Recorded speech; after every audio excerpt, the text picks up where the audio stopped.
Well, more than 1,000 miles separate the Panhandle from Manhattan, New York, and 22 years after the attack on the World Trade Center, South Walton Fire District is making sure that staff and locals remember what happened. As News 13's Kimber Collins tells us, the tragic day became an important day in firefighting history.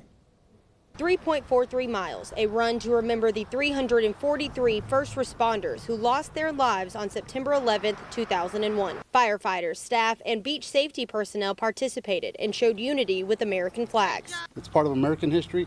It's part of firefighting history. We do have some young firefighters that just started with us and they weren't around when this happened, so it's important that they remember why this day exists. Leaders at the South Walton Fire District can still recall the day of the attacks in detail. Well, I was working for the city of Lynn Haven as a firefighter, and we were doing some training drills outside, and I remember one individual coming out and mentioning that an aircraft had hit the World Trade Center. Of course, I think all of us felt like that, a small plane, something like, we never were, you don't wrap your head around something that ended up happening. Chief Crawford said he was glued to the television after the second plane struck the towers that morning, watching the heroic actions of the firefighters. I think a lot of us knew that those towers were probably going to come down, and yet you still saw first responders kind of going in there doing what they've been sworn to do, right, to save as many lives as they could. The South Walton Fire District hosts the Memorial Run each year, this year moving from 30A to a steamy Highway 331 for more exposure. Every time you thought you might just want to take a break, somebody from the community would honk the horn, and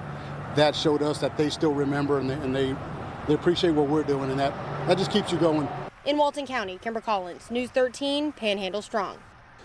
Chief Crawford says since 2001, another 341 firefighters have died from illnesses resulting from their actions helping rescue others on 9/11.